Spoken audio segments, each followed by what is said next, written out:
Saya kecil dikasih nama Mas Huri, itu lahir 1 Oktober 65. Ya. Tapi karena saya lahir di sebuah desa yang menganut paham ataupun kultur pesisiran, jadi ketika sakit terus, akhirnya saya diganti Nasirun.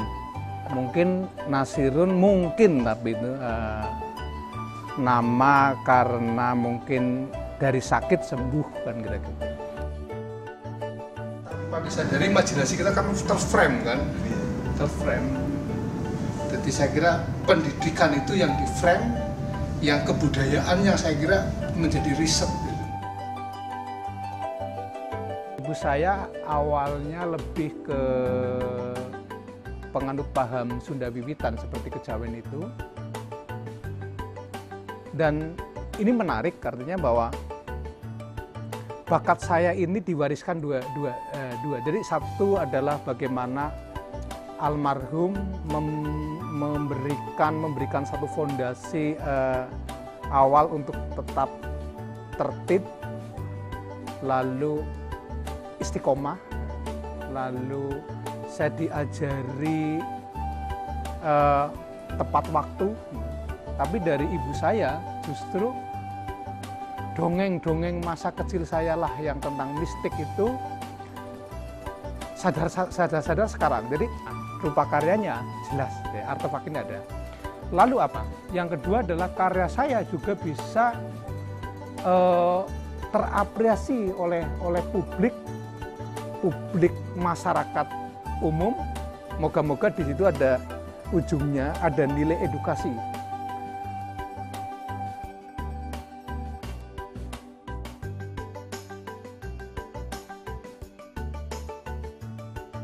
Nama saya Ahmad bin Laupe, asal dari Sulawesi Selatan tapi sekolah di Banten. Nama saya Alvisa Fatrika, saya lahir di Depok 24 Juni 1998. Nama saya Syarif Amin Al-Habib, ya biasa dipanggil Habib. Asal sekolah saya dari SMA 1 Petung Kriono, Kabupaten Pekalongan. Jadi nama saya Raisa Almira, saya 17 tahun, lahir di Bogor tanggal 26 Juni tahun 98. Saya dari Jakarta, tepatnya di Cibubur, dari sekolah SMA Lab School Cibubur. Nama saya Pudita Sukapratiwi, saya dari Kalimantan Tengah, tepatnya saya tinggal di Palangkaraya, itu ibu kotanya Kalimantan Tengah. Mau warna hijau, mau merah, kuning, yang gunung-gunung. Nah ini satu contoh tadi jawaban yang tentang gunung-gunung tadi. Ini boleh menjadi setiap saya juara dunia ya. Menjadi ini loh, kepotong ini loh, potong volume ini, gadukan. Jadi nanti Ya sebenarnya kan saya tuh sebelum BBN sudah punya tempat namanya Rumah Seni Sidoarum. Jadi informasi pertama kali kepada Pak Wiono.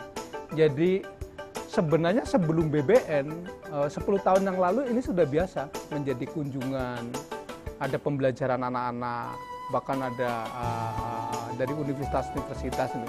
Jadi awalnya saya nggak kebayang bahwa memang sepanjang ada kepedulian, sepanjang ada minat untuk belajar, ya kita memang praktisi kesenian, ya kita tidak menolak. Jadi saya tidak terlalu tahu banget tentang program BBN dan kenapa saya mengambil, ya saya hanya kalau saya punya kebisaan di dalam dunia kesenian, tidak hanya BBM kira-kira itu, ya kita akan berbagi semampu saya, karena ruang koleksi saya, studio saya itu tidak ada BBM pun, itu selalu untuk menjadi kunjungan.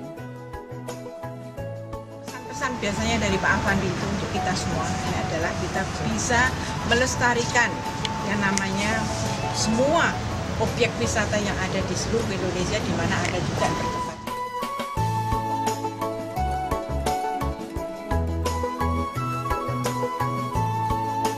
Ya pertama-tama ketemu program ini itu sering browsing gitu, sering nyari lomba-lomba di Kemdikbud gitu, terus nemu ini apa belajar bersama bareng maestro. Jadi awalnya itu saya lihat di Facebook fanpage-nya ini Galeri Nasional, terus kayak dia promosi ada ngisi waktu liburan selama sebulan itu untuk belajar gitu. Namanya kan belajar bareng maestro gitu ya.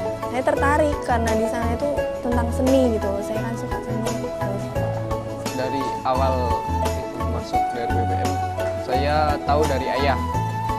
Itu kan ayah cari-cari di internet, terus katanya dia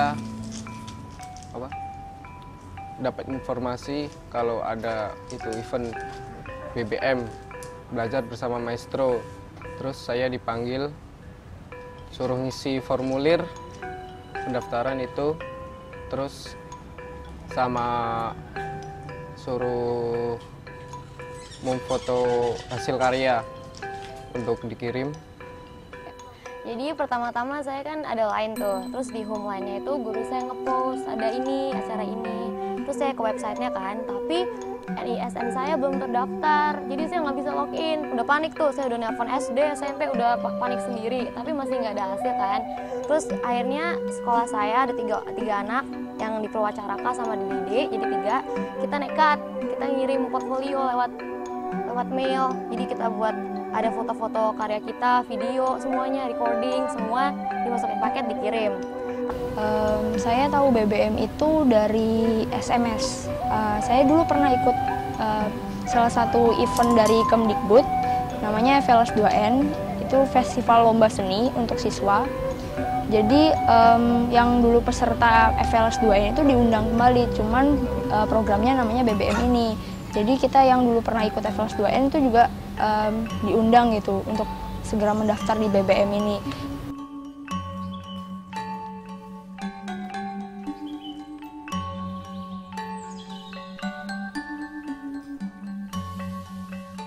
Sudah ada patinya juga.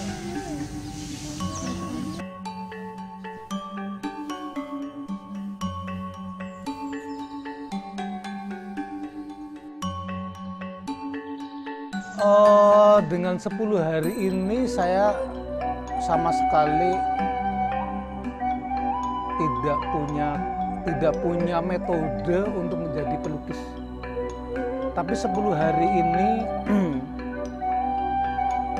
ada pengalaman hidup saya yang sadar atau tidak sadar itu terjadi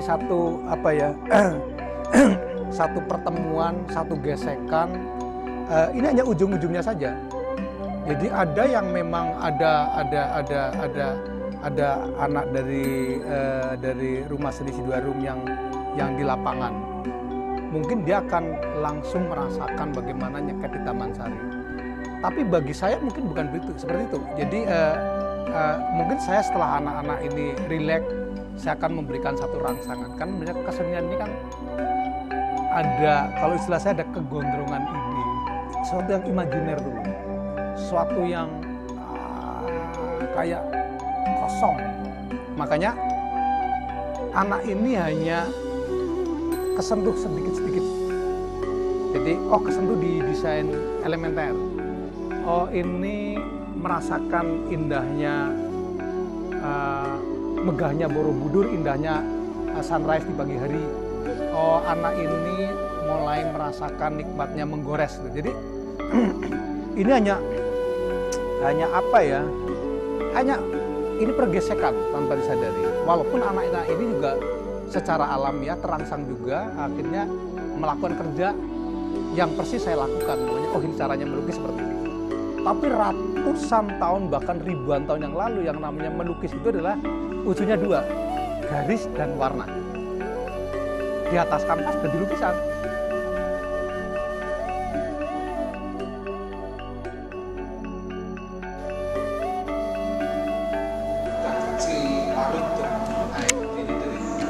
Tapi ide yang lebih konkretnya saya ingin memberikan suatu keunggulan. Jadi lukisan itu adalah usulnya 2. Walaupun seharusnya sudah ada rekaman di sini, karena tergantung orientasi kan. Mungkin kalau mungkin siswa-siswa seperti kami itu sebenarnya sulit mau mengerti Pak Nasirun itu, soalnya dia kayaknya imajinasinya tinggi dilihat dari dia berbicara.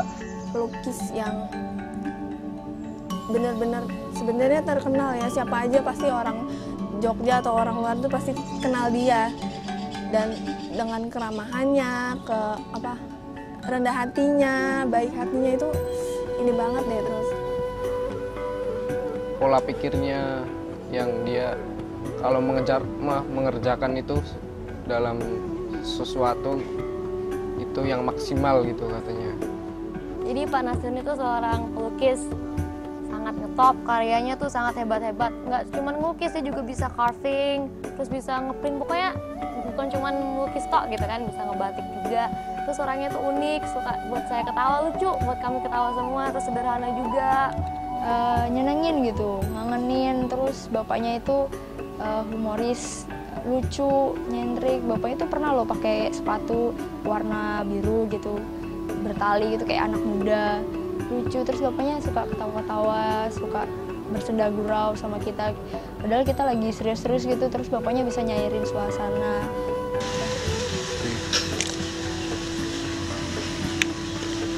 Putih Rana enak ya.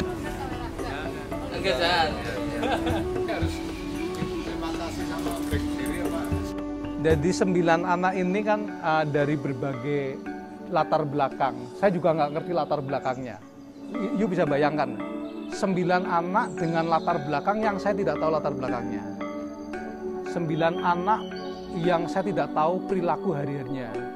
9 anak saya tidak tahu kecenderungannya apa. 9 anak ini saya juga tidak tahu hobinya apa. Dipertemukan dalam satu ruang kan kira-kira gitu. Untuk berinteraksi, katalah belajar bersama. Ini unik ya, unik jadi apa ya? Ya suka tidak suka anak ini menjadi bagian rute hidup saya.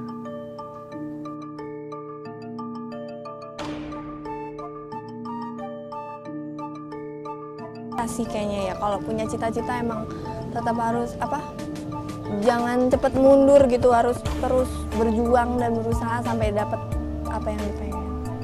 Ya semoga setiap tahun itu tetap ada BBM, tapi paling di mix aja, maestro jangan Pak ini terus, Bu ini terus, jadi biar banyak optionnya. Kayak novel belum pernah kan, nulis juga termasuk. Jangan ambisi lah untuk menjadi populer, jangan ambisi untuk menjadi kaya raya itu. Tapi apa yang dimiliki adalah dia perjuangkan secara maksimal. Karena di dalam hukum karya kesenian adalah punya hukum relativitas. Jadi relativitas ini yang saya kira memberikan satu nilai kebebasan ataupun kemerdekaan berpendapat itu. Semoga terus ada gitu. Karena ini ini maknanya itu banyak banget kalau kita bisa belajar sama maestro itu. Harapan saya sih pertama kali ikut tuh semoga saya tuh emang udah gambar dari dulu, tapi gambar saya tuh udah jelas banget tuh Pak. Harapan saya tuh belajar biar agak ada misteri-misteri dikit. Kita tuh pengen banget gitu jadi bapaknya, sampai kita juga ikutan nggak tidur kalau malam.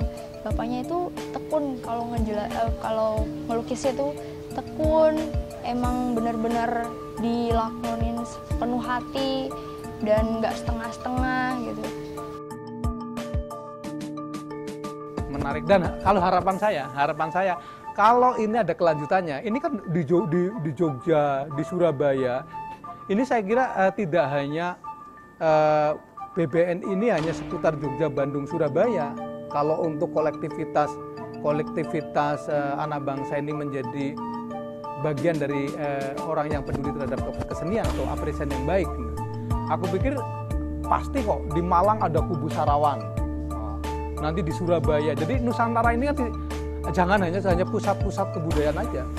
Bangsa yang besar itu tidak boleh tidak akan dilihat adalah kebudayaan.